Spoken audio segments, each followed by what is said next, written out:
In this quick tutorial, I'll show you guys how to change your location on TikTok. And be sure to watch this video to the end so you don't miss any important steps.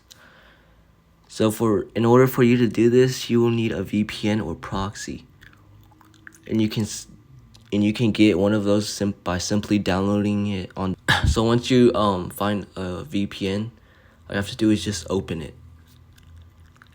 I recommend the Hotspot Shield Basic as it's free and fast.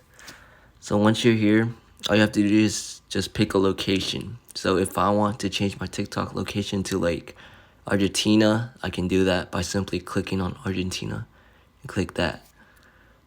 But for this video, I'm gonna just change it to like Singapore and just click connect to Singapore.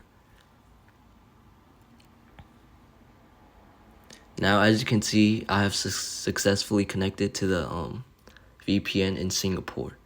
Now all you have to do is just open up TikTok and you can see that your TikTok location